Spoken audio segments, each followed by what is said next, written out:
Welcome to Ellicott City. This beautiful historic town began 253 years ago when the three Ellicott brothers, Andrew, Joseph, and John, moved to Maryland from Pennsylvania and set up a grist mill on the shores of the Patapsco River.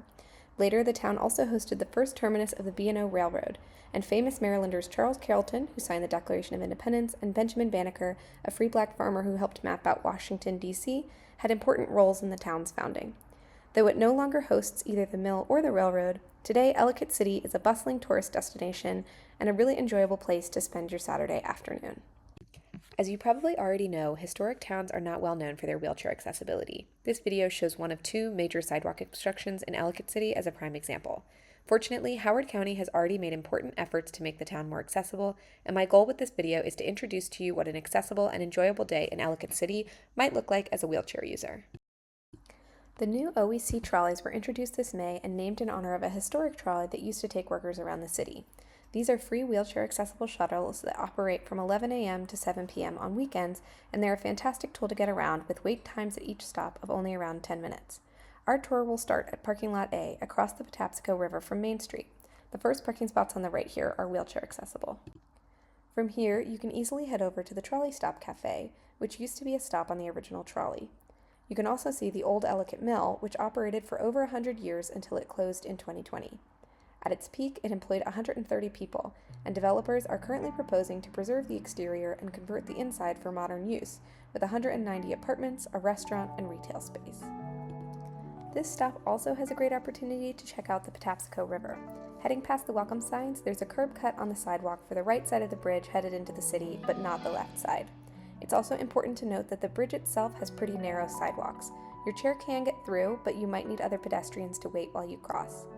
If you feel comfortable though, the views of the river through the railings are lovely. The Patapsco River was the reason the Ellicotts placed their mill here and created Ellicott City, and flash flooding from the river also presents the city's biggest threat. A historic flood in 1868 wiped out huge swaths of the city's housing and 6 of the city's 9 mills. Hurricane Agnes in 1972 flooded the river's banks by 14 feet, washed away most of the remaining mills, and permanently shut down the B&O Railroad's freight operations, just in time for Ellicott City's 200th anniversary. More recently, major flash floods in 2016 and 2018 trapped people in the upper floors of Main Street businesses and killed 3 people. This is essential to note since almost none of these buildings have elevators, so I strongly recommend you check the forecast before coming and avoid the city if any rain is predicted. Ellicott City's government is working to improve its flooding infrastructure and plans to widen its sidewalks and increase accessibility as part of those efforts. To get into the city, you can either take the right-hand side of the bridge and a crosswalk, or catch the OEC shuttle in Parking Lot A and get off at the Tiber Park stop.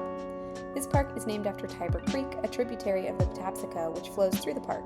This has a really nice area to explore with a much wider bridge, and as you can see in this clip, the park itself hosts a really cute farmers market on Saturdays in the summer and early fall. The farmers market offers live music, fresh produce, and a chance to see and browse a lot of local businesses, including coffee shops and bakeries. It runs on Saturdays until 1 p.m., so there's a solid overlap window with the shuttle schedule, and the market itself is on level ground with wide walkways between vendors.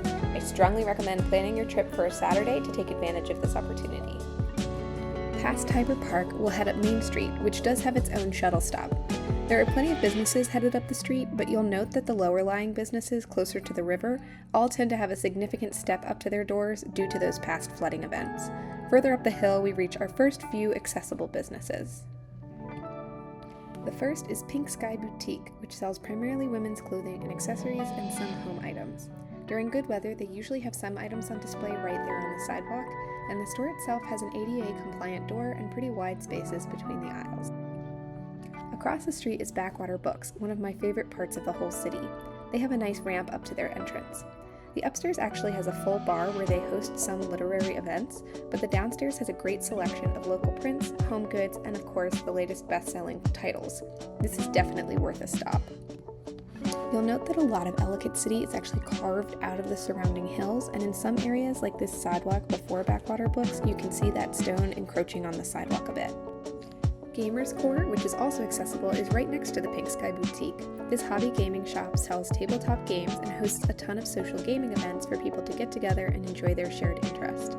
Next door, Umi Sushi has accessible indoor and outdoor dining for those who enjoy fresh Japanese cuisine. Further up the street, Time Warp Video Games has a really interesting front window, and they sell video games, comics, trading cards, and more. It's an accessible doorway, but do keep in mind they're only open from noon to 7, so if you're there for the farmer's market a little earlier in the day, you may have about an hour to wait.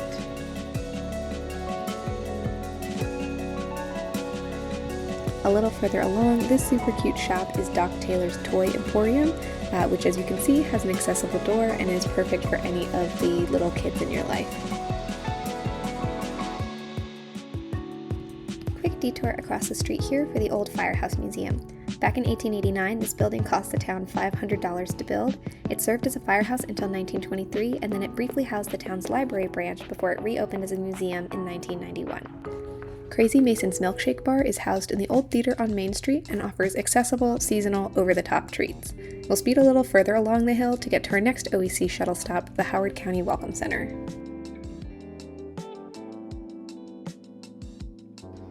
Outside, you'll see one of the 2 murals on this tour, called Car Dealership, Looking into the Past. The Welcome Center itself is completely accessible, with curb cuts on both sides of the sidewalk, a ramp, and push-button doors, which none of the other businesses have offered. Inside, they have temporary displays of local artwork, a help desk for any questions, and depictions of important town history.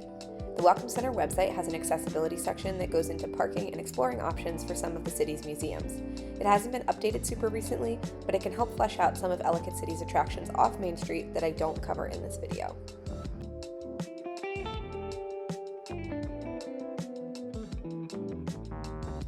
Our last accessible business is Sukasa, which is one of my family's favorites. Their curb and door are both accessible, although again, there isn't a push-button opening. Inside, they do sell furniture, but I'm mostly a fan of their knickknacks, wall prints, and assorted doodads. There is an upstairs, but it's entirely furniture, so unless you came to Ellicott City to spend over $10,000 on a couch, you're getting the best out of Sukasa on the ground floor. Our second mural is through this alley across the street. It depicts Kaplan's, a family-owned department store that operated on Main Street for nearly 100 years. The Kaplan family still owns the building and rents it to different tenants. The Kaplan sign is still there on Main Street. Through this alley, we reach the base of Capitoline Hill, which hosts the last attractions I'll review on this tour. When laborers were cutting and hauling granite in Ellicott City, they nicknamed this hill Mount Misery, and as you'll see in the clip, it's pretty grueling to head up even without a block of stone. The sidewalk on the way up is cracked and narrow, and there are some blind turns for cars. This hill isn't on the trolley route, but if you want to see the buildings at the top, I recommend using the free parking on Lot E at the top of the hill and using the better sidewalks on the way over to those buildings. At the top of the hill is the Museum of Howard County. This building was originally the first Presbyterian church, and it still features its original stained glass windows. The museum is accessible, and it has a wheelchair-accessible public bathroom inside. They're open from 1 p.m. to 5 p.m. on Saturdays. Next door is the interactive Ellicott Children's Museum, which has accessible parking, but unfortunately is not ADA compliant. It's cute from the outside, though. Finally, at the top of the hill is the historic Ellicott City Courthouse building, which is being converted into an arts center and a shared communal kitchen space. Thank you so much for joining me for an accessible tour of Ellicott City. Keep an eye out for more accessible features in future renovations, and I hope you get the chance to visit soon.